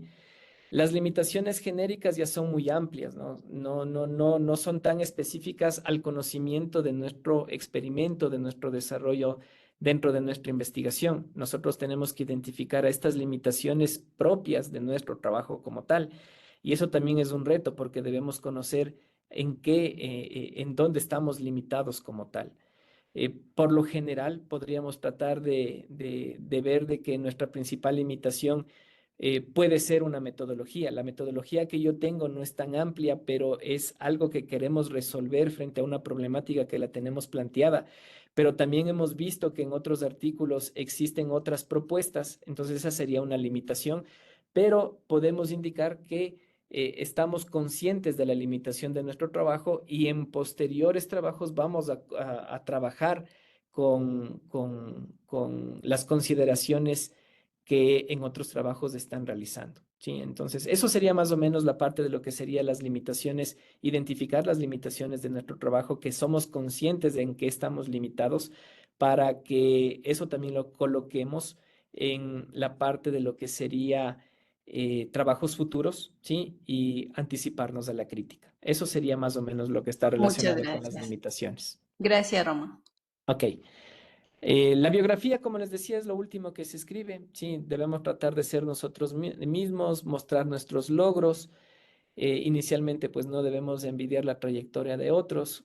Siempre que escribimos una biografía y nos encontramos con que el otro autor pues tiene una biografía mucho más extensa, pues en definitiva no es una competencia, no es una carrera. Poco a poco los logros se alcanzarán y tendremos una biografía que sea, que nos haga sentir lo que realmente somos, ¿no? Entonces, no hay que temer, ¿sí? Hay veces en que nuestros estudiantes se ven un poco, se asustan, ¿no? Cuando presentamos cuáles han sido nuestra trayectoria, nuestros logros y versus los logros de los estudiantes que solamente son estudiantes o son graduados entonces como que tienen un poquito de miedo. No hay que tener miedo, esto no es una carrera, simple y llanamente hay que mostrarnos cómo somos y algún rato pues alcanzaremos a tener una biografía como la del autor que está aquí en este gráfico, ¿no? La bibliografía, recuerden, creo que soy muy reiterativa en esto, es donde mayores observaciones existen, ¿sí? Hay que seguir las guías del autor. Hay muchas veces en que nosotros ya nos sentimos muy cómodos con la bibliografía que hemos trabajado y ni siquiera hemos hecho caso a lo que nos dice la revista, ¿sí? Entonces, la forma de citación está estrictamente definida dentro de lo que es las guías del autor y tenemos que revisarla. Entonces, yo siempre les recomiendo mucho eso, seguir las guías del autor para tener una bibliografía sin observaciones. Caso contrario, pues sí, nos van a observar y por lo general, como les digo, es donde mayores observaciones existen, ¿no? Debemos mantener el formato. Recordemos que los buscadores, las herramientas, por lo general no nos entregan toda la información de la bibliografía y debemos hacer al final una revisión estricta, ¿sí? De que contenga todo lo que nos dicen en las guías del autor con respecto al formato de la bibliografía, debe mantenerlo. Entonces nosotros eso sí lo debemos asegurar. Hay veces, por ejemplo, en que nos piden incluso hasta hoy, por ejemplo, los ORCID. Entonces debemos mantener eso. Hay otros que nos piden los identificadores, dependiendo de cada una de las revistas, algún identificador. Entonces ese identificador también tiene que ir. Entonces debemos ser muy, muy cuidadosos con respecto a eso, ¿sí? Como les digo, la parte de lo que es la bibliografía es muy observada, ¿sí?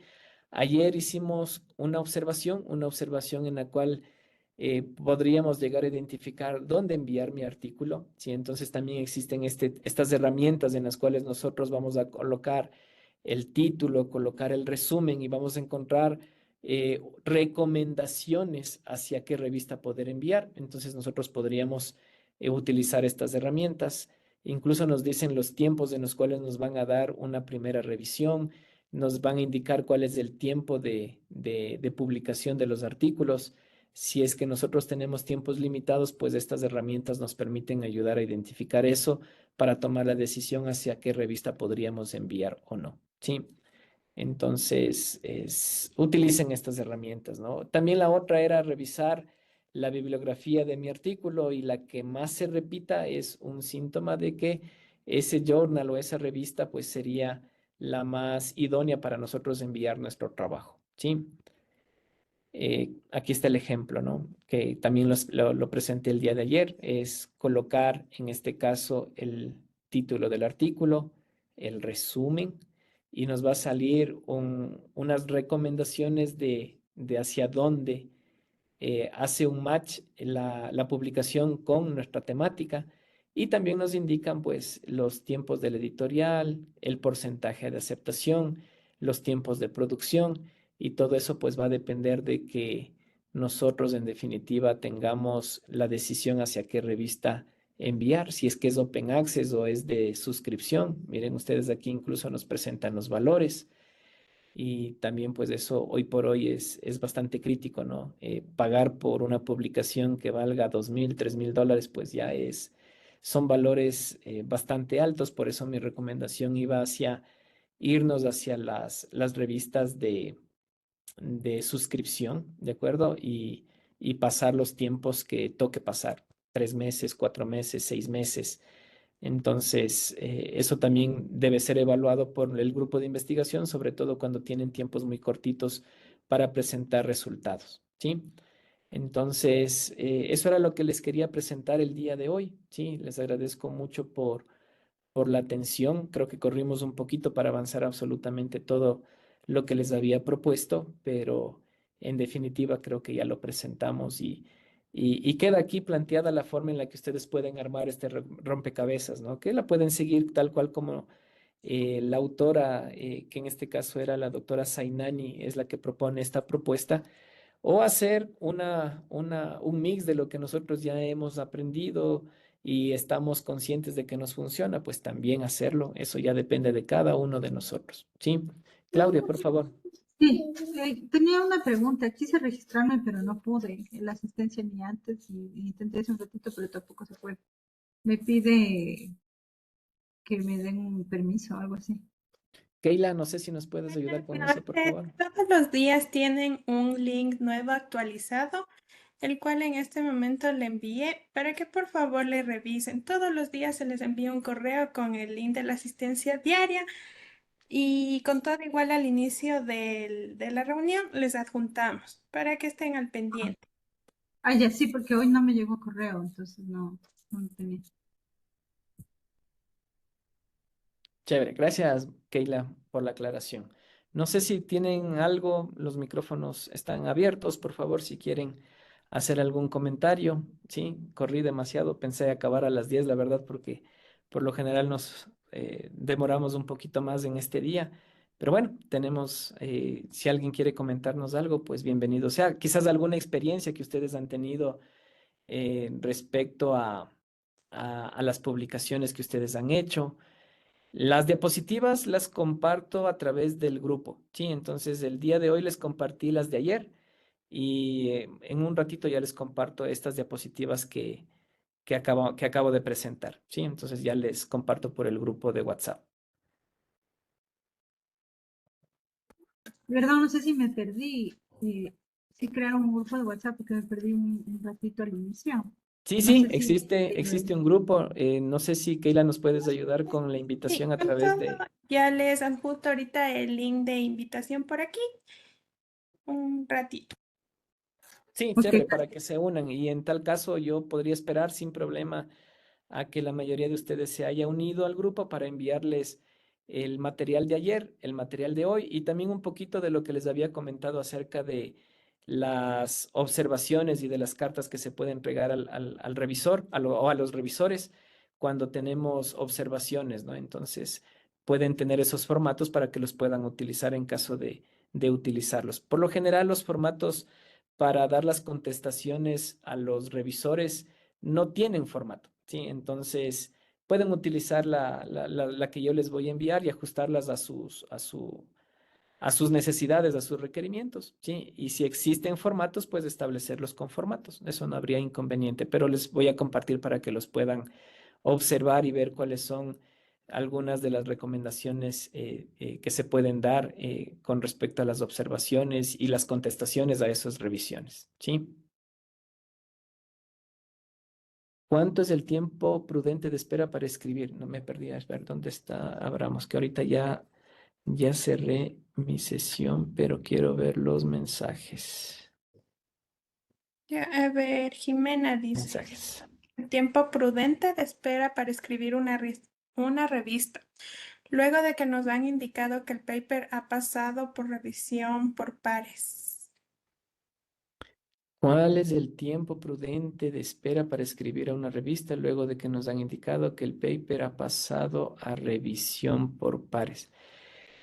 O sea, el escenario que estoy entendiendo es, nosotros enviamos el artículo, el editor se ha tomado el tiempo y nos indica a través de un correo electrónico indicándonos que nuestro artículo ha pasado la fase del editor y él ha enviado a revisión. Ese sería el escenario, ¿verdad? Ok. Eh, yo creo que depende mucho de nosotros, porque existen revistas y revistas, y los tiempos de las revistas, la verdad es que son propios de ellos, no nos indican en qué tiempos son manejables, pero yo creería que es muy prudente pensar en unos 2 o 3 meses. Si es que nosotros no tenemos ninguna contestación al segundo mes o al tercer mes, yo creo que es prudente escribirle al editor y solicitarle una respuesta, ¿no? Indicándole de que he recibido un correo indicándonos que hemos pasado a la siguiente fase, que sería la revisión, pero ya han pasado 2 meses y no tengo ninguna respuesta. Entonces yo creo que sí sería prudente entre unos 2 y 3 meses para solicitar alguna respuesta y que el editor nos indique. Y lo general, lo que nos pueden contestar en el editor es ok, he mandado revisiones y solamente tengo una, estoy esperando otra y apenas tenga la otra, pues enviaré todas las revisiones, esa puede ser. Y la otra es una contraproducente, la que me pasó a mí, ¿sí? Me pasó algo similar a lo de ustedes, yo ya dejé pasar creo que 4 meses, le escribí al editor indicándole de que no tengo respuesta y me mandó la notificación con la revisión, con una sola revisión, ¿sí? Y con esa sola revisión, simple y llanamente lo que hizo es como que lavarse las manos un poquito el editor y lo que me indicó es, ok, aquí tienes las observaciones del primer revisión, del primer revisor, pero para la siguiente revisión, yo como editor me sujeto a las políticas de la revista y voy a enviar nuevamente a 2 revisiones. Entonces, es contraproducente porque ahí va a enviar al revisor actual y a otro revisor adicional. Y cuando tengo este revisor adicional, probablemente vaya a hacer observaciones completamente nuevas y los tiempos se van extendiendo, ¿sí? Entonces, yo creo que sí debería ser prudente escribirles a los 2, 3 meses para adelantar un poquito esta parte de lo que es el proceso y muy respetuosamente indicar que nos contesten, ¿no? Que nos contesten algo para saber el estatus. Hay algunas herramientas ya dentro de las revistas que nos dicen está en revisión, el primer revisor ha terminado y estamos esperando la segunda revisión. Pero si comienzan a pasar ya mucho tiempo, yo sí recomendaría que hay que escribir al editor solicitándole alguna respuesta, ¿sí? 2, 3 meses, creería yo, ¿sí?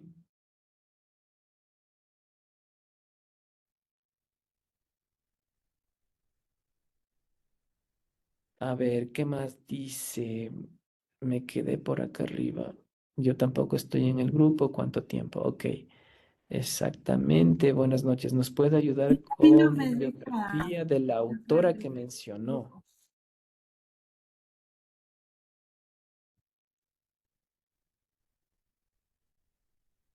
Perdón, no escuché. Sí, perdón, no me deja entrar al grupo porque algo me dice que actualice, quiero actualizar y no puedo, pero les pasé mi número, no sé si me pueden incluir con el número. Sí, yo creo que sí, Keila, no sé si, o yo también puedo hacer, sí, pero bueno, no tengo ahorita mi Sí, teléfono aquí a la mano. yo No sé si Keila nos puedes ayudar, nos reviso puede por... enviar ahorita el número y para que Keila nos ayude. Sí, Sí, sí, sí ahorita envié. le reviso los mensajes. Ya, Perdón, gracias. a mí también, buenas noches, a mí también me indica que hay que tener un permiso del administrador. Entonces, como que estoy esperando a que me acepten en el grupo, entiendo yo. Los que ya están en solicitud ya deben estar adentro, ahorita ya están Me aceptados. dice esperando aprobación de un administrador, pero no, yo ya estoy ahí desde que colocó el enlace y no estoy adentro. Se están actualizando porque son algunos. Por favor, un ratito, un poquito de paciencia.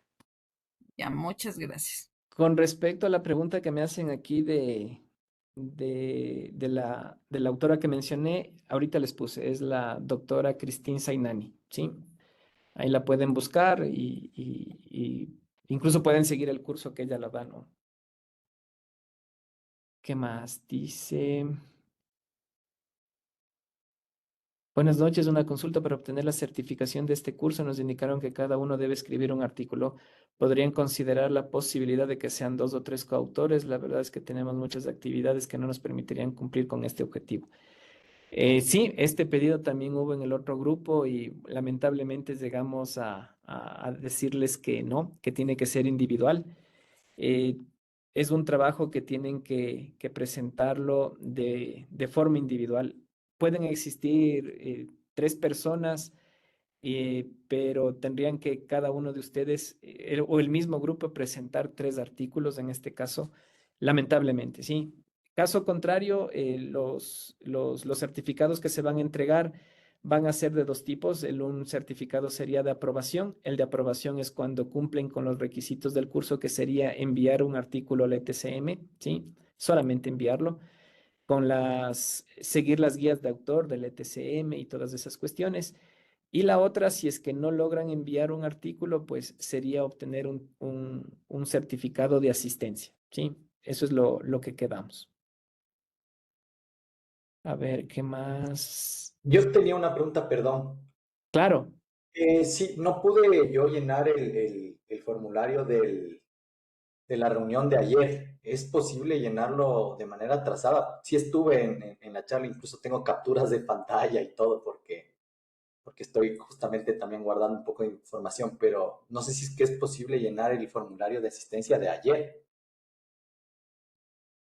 sí, yo creo que no habría inconveniente. No sé si Keila puede No hay problema. De ayudarnos. las personas que no llenaron la asistencia el día de ayer, para que me escriban de manera interna, justamente para comprobar igual en la sesión siempre queda grabado a los participantes y como les digo, se les habilitaría nuevamente por unos minutos del formulario para que puedan registrar su asistencia, ya que esto también nos pide justamente la PUSE para verificar quiénes están asistiendo. Gracias. Ok, aquí hay otra pregunta. Esta pregunta Buenas no... noches. Buenas noches. Yo tenía una consulta.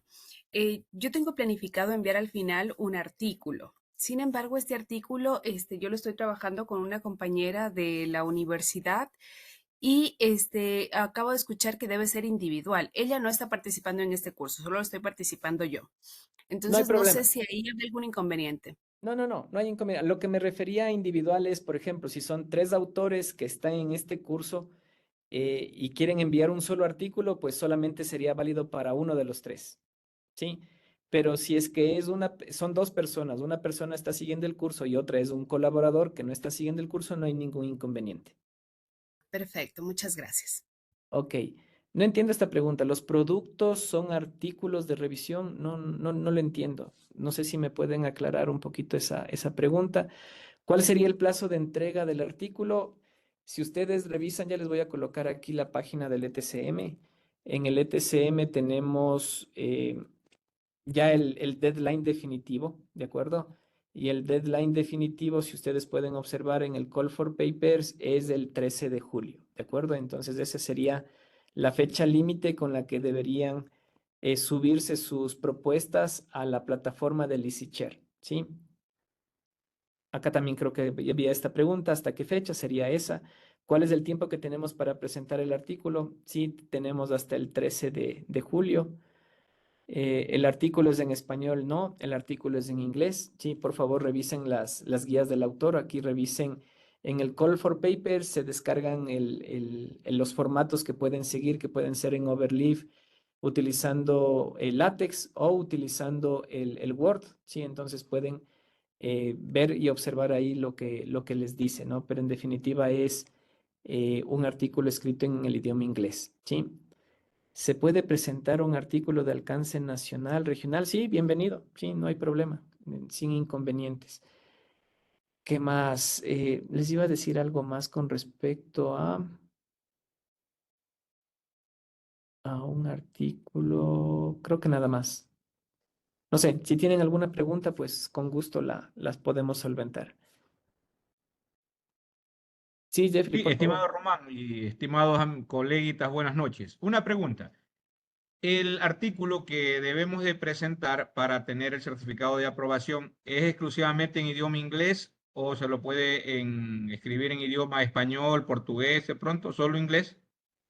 Es solamente en idioma inglés, así es. Ok. De acuerdo a las reglas del Congreso, solamente es en el idioma inglés. Perfecto, muchas Eso, gracias. justo esto les iba a comentar. Bueno, ustedes van a tener una charla de utilizar las herramientas de inteligencia artificial para poder escribir su artículo. Bueno, eso lo van a ver entre el jueves y viernes. Eso ya nos indicarán, pero van a ver eso, ¿ya?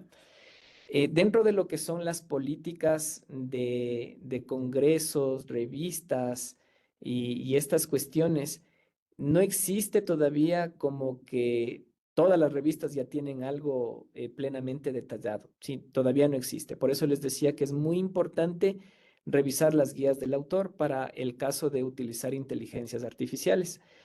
Lo que sí han llegado a un acuerdo en todas las revistas es que se declare en qué se utilizó la inteligencia artificial, ¿sí? Y el acuerdo que de lo que revistas es que cuando ustedes utilizan la inteligencia artificial para las traducciones, no es necesario indicarlo, ¿sí? No es necesario indicarlo. Por ejemplo, nosotros como ETCM, como el Congreso, en la parte de lo que es inteligencia artificial, todavía no tenemos una política, ¿de acuerdo? Me imagino que en un futuro sí podríamos llegar a tener una política de inteligencia artificial. A lo mucho lo que nosotros hacemos es pasarlo hacer un análisis de similitud. Eso es lo que sí siempre pasamos, pero tener una política de indicar que el artículo ha sido desarrollado por una inteligencia artificial, eso todavía está un poquito complicado para nosotros dentro de lo que es el ETCM, pero sí les recomendamos mucho que éticamente, que la utilicen sabiamente a lo que sería las inteligencias artificiales que hoy por hoy tienen, ¿no? En la parte de lo que sería el idioma inglés, como que no hay mucho problema. Lo que sí les recomendaría mucho es que las inteligencias artificiales sí presentan este, una escritura, unas palabras que no necesariamente son las precisas hacia lo que queremos colocar. Entonces, trabájenle muy bien en eso. ¿Pueden utilizar las herramientas de inteligencia artificial? Sí, sí las pueden utilizar para las traducciones, pero revísenlas, ¿sí? Revísenlas mucho para que justamente estén presentando lo que realmente quieren decir. No sé si eso era Jeffrey y luego Vanessa que alzando la mano. O sea, ¿cómo está? Saludos, buenas noches. Mi pregunta era si es que los papers para enviar son artículos originales o también se podían artículos de revisión sistemática o revisión narrativa. Sí, también son, existen los tracks para poder hacer revisiones sistemáticas. Sí, también son bienvenidos. Estimado, yo solo tenía la inquietud que acabo justamente de aclarar. ¿Se puede utilizar entonces inteligencia artificial para hacer la traducción del artículo? Sin Sí, problema. sin problema, sin inconveniente. Perfecto. De hecho, como les digo, van a tener una parte del curso en las que les van a enseñar cómo escribir un artículo a través de la utilización de inteligencia artificial, ¿sí? Pero ahí lo que estamos haciendo es justamente presentarlo de manera ética, ¿sí? Lo que yo siempre les voy a recomendar, independientemente de lo que les van a decir en el curso de la utilización de la inteligencia artificial, es utilicen la inteligencia artificial sabiamente, con ética profesional, escriban ustedes los artículos, ¿sí? Por ejemplo, en español es una muy buena alternativa, yo me siento mucho más capacitado de escribirlo en español, pues lo escribo en español, lo dejo muy depurado en español, siguiendo los lineamientos y pautas que probablemente utilicen dentro de lo que vimos el día de hoy. Y para la traducción podemos utilizar la inteligencia artificial, ¿de acuerdo?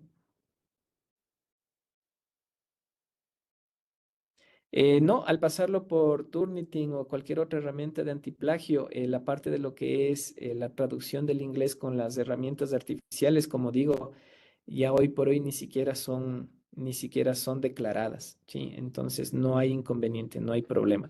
Lo que sí va a existir problema es cuando existen utilizar inteligencia artificial generativa, porque eso sí se puede identificar con estas herramientas.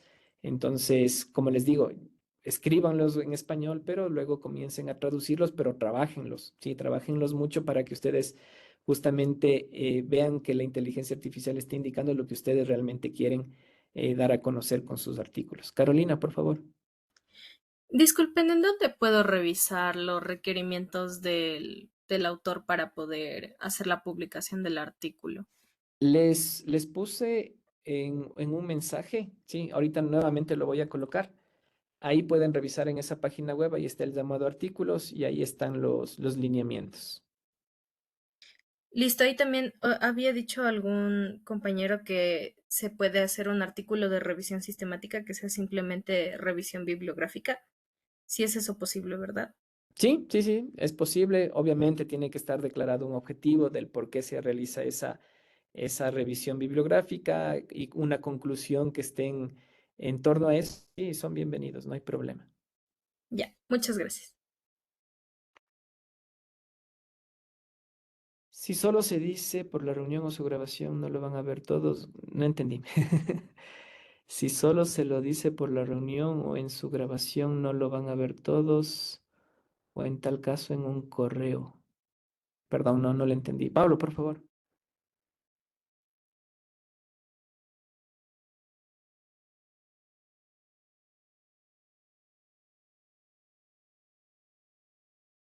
Esto también se está grabando y luego posteriormente Keila les compartirá los enlaces de las grabaciones por si acaso quieran revisar algo, ¿sí?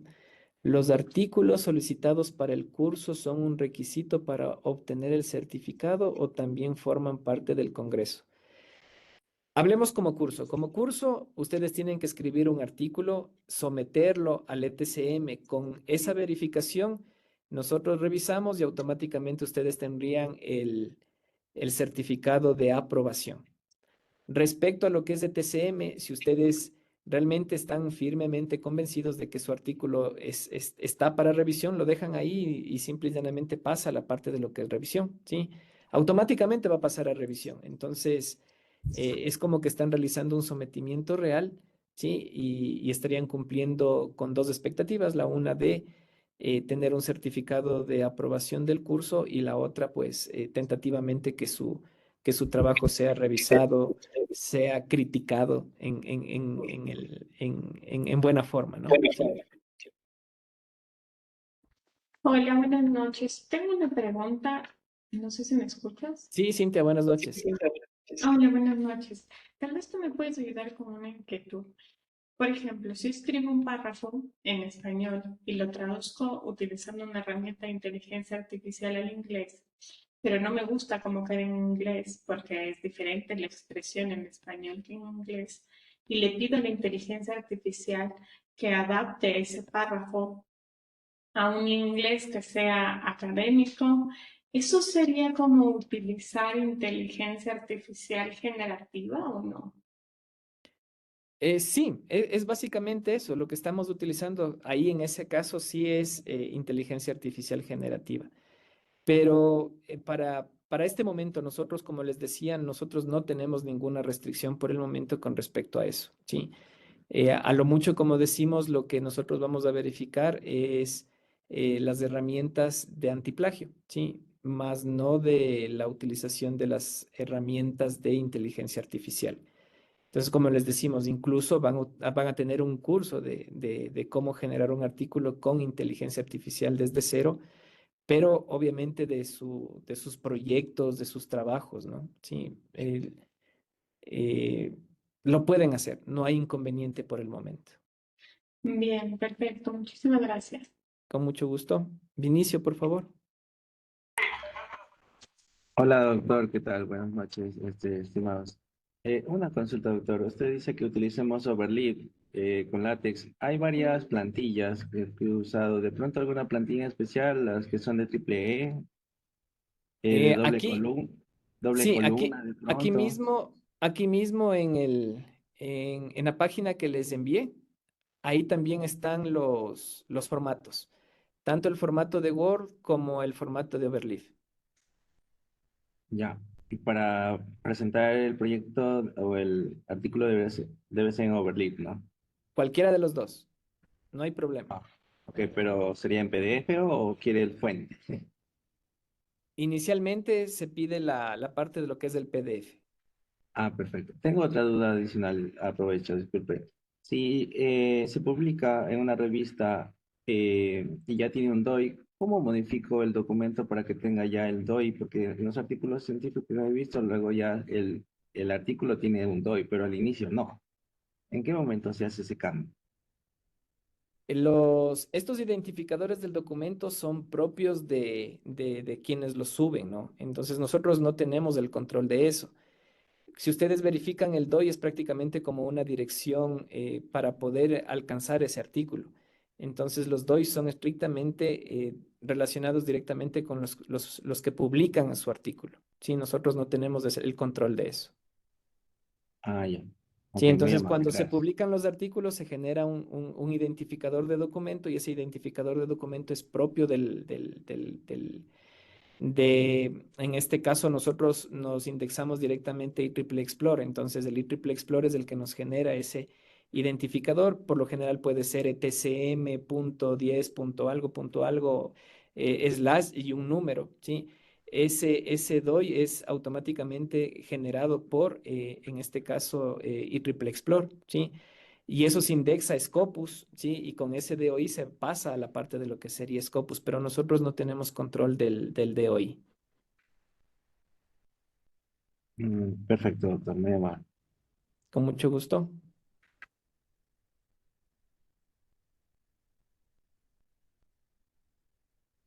¿Qué más? Creo que ya no hay más, ¿no? ¿Qué herramienta de IA nos puede recomendar para hacer traducción? Eh, ¿Qué herramientas estaban utilizando en el anterior? Bueno, estaban utilizando ChatGPT, estaban utilizando. ¿Cuál era la otra que estaban utilizando? Había muchas herramientas que les van a enseñar. Es interesante, cuando tengan ese módulo ahí pueden preguntar, creo yo, al experto en la utilización de inteligencias artificial, porque incluso les van a dar un prompt para que puedan hacer toda la generación de su artículo desde cero, ¿sí? Entonces, van a utilizar varias herramientas. Entonces, les pediría un poquito de calma, sí, cuando lleguen a ver ese módulo que también está considerado dentro del curso. Y creo que nada más, ¿verdad? Creo que eso es todo. Eso es todo. Bueno, queremos agradecerte, Román, por tu valiosa intervención en esta sesión, que fue dedicada a la construcción del manuscrito original, que nos ayuda mucho en la estructura, coherencia y estilo. Para nosotros es un componente clave que nos guiará cómo organizar correctamente el contenido de nuestro artículo, asegurando la claridad, lógica y un estilo adecuado. Y también agradecerles a los participantes por su compromiso, por estar en esta segunda clase y esperemos que también mañana se puedan conectar. Tenemos la tercera clase que es la parte de la redacción científica con látex, dominando el overleaf y herramientas afines. Y a continuación de esto también veremos el jueves con la parte del formato que tiene IEEE. Y el día viernes, que yo creo que es una de las clases más esperadas desde ahorita también, que es las herramientas o el uso de la IA. Es una clase muy interesante ya que Vinicio nos ayuda, ¿cómo les digo?, a ir más allá. No el hecho de que la IA nos facilite completamente todo, sino que nosotros también ponerle un poquito de razonamiento y nos pueda retroalimentar nuestro trabajo y verle de una manera también filosófica el uso de los prompts y saber cómo nos puede ayudar esta herramienta como tal en los artículos. Y eso es todo. Con todo el día de mañana yo les estoy enviando nuevamente un correo y por WhatsApp haciéndoles acuerdo sobre la clase del día de mañana con los nuevos links de acceso. Y cualquier duda o inquietud, estamos aquí prestos a ayudarles. Román también ya les va a compartir sus diapositivas, contenido. Y el día de mañana yo también espero que me puedan ayudar con los videos de la grabación para poder compartirles. Con todo, yo ahorita les puedo compartir, ¿cómo les explico? Los videos del curso previo. Si es que desean también darles un vistazo, ya que no todos tenemos las mismas ideas, las mismas preguntas, e incluso pueden ver otras preguntas tal vez en el curso previo que les pueden ayudar o facilitar.